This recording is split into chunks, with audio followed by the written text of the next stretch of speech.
It's a well-known refrain that the two hardest words in the English language to say are "I'm sorry." At least that's according to relationship counselors and so on. But I humbly submit to you that there are two more words, two other entries in the most difficult phrase to say, or at least so is the case in Canadian politics. Ban Huawei.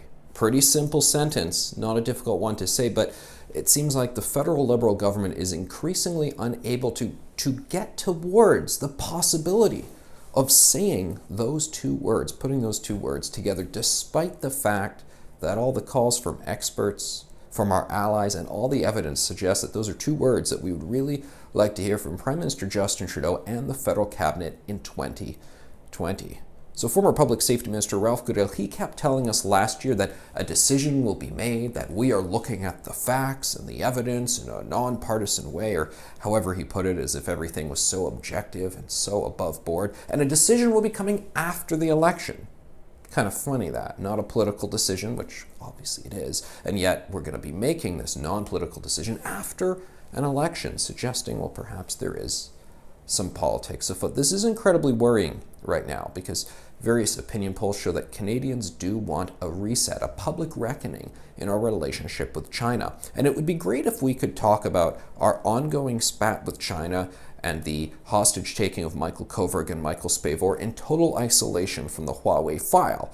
And normally one would be able to do that in sort of normal foreign affairs, your relationship with one country, as well as your relationship with a private company in that country. But that's not how this works at all. In China, is there really such a thing as a 100% sole private corporation? Yes, there are state-owned enterprises, massive conglomerates out there that go out into the world and they do China's bidding, and we have to be very concerned about them. And quite frankly, we should block all state-owned enterprises from buying any Canadian assets. We're not there yet.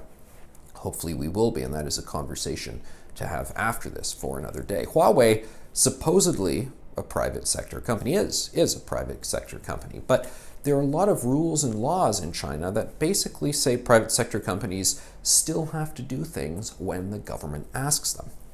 There's a really, really troubling scene in the documentary American Factory, if you haven't seen it before. It's on Netflix, actually executive produced by Barack Obama and Michelle Obama, a sort of project they've taken on, producing some films now in their post-politics life. And this documentary is about a Chinese company buying a factory in Dayton, Ohio. And they send some of the American employees over to China to take a look at how they do things back in China at their company. And one of the scenes involves touring the Chinese Communist Party office, the sort of physical room that is in their private company's headquarters in China. And you're saying, what are you talking about? Imagine this. Imagine you go to work in Canada and there's a little room off to the side called Liberal Party office. And you go in there and there's the platform and there's a shrine to Justin Trudeau and there's Sunny Way's music playing in the background, and you're kind of expected and encouraged senior employees to go in there and sort of pray at the altar of this Liberal Party room. Is there a Conservative Party, NDP, Green Party room? Not allowed, just one for the governing party, the Chinese Communist Party.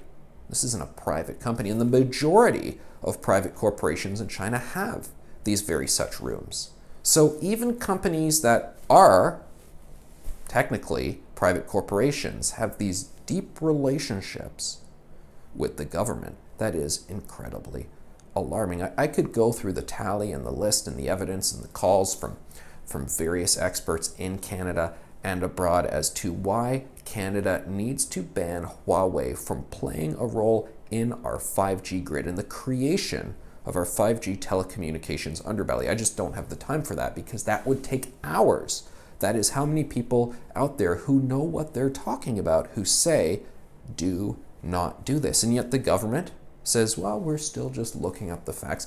Find me a fact sheet that supports them being included in our grid. Huawei, of course, denies all of these allegations, as one would expect them to do. They say there's nothing to worry about us doing the bidding of Chinese intelligence in Canada. That is the only part of the fact sheet that is in their favor, that they deny all of this. But you don't have other people coming forward and saying, yes, here are the great reasons why they should do it, aside from the fact that Huawei can do this technology, but hold on a second, there are other countries that can, other companies that can, pardon me, like Ericsson and Nokia, which are based in Europe. So we can go with them, we can have them play a role in this. Why the stakes are so high is what 5G internet connectivity will be is not just a faster internet, but the Internet of Things. It will herald all of our devices, our personal electronics, and our appliances being online, being on the grid, and talking to each other, which opens up the possibility of this sort of police state stuff that we saw, well, back in the Soviet era during the Cold War in places like Eastern Europe,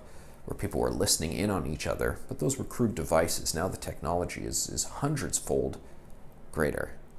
This is a real opportunity for Justin Trudeau to say he's going to put Canada's interests first. But the question is, will he do it? Can he say that very apparently difficult sentence, ban Huawei?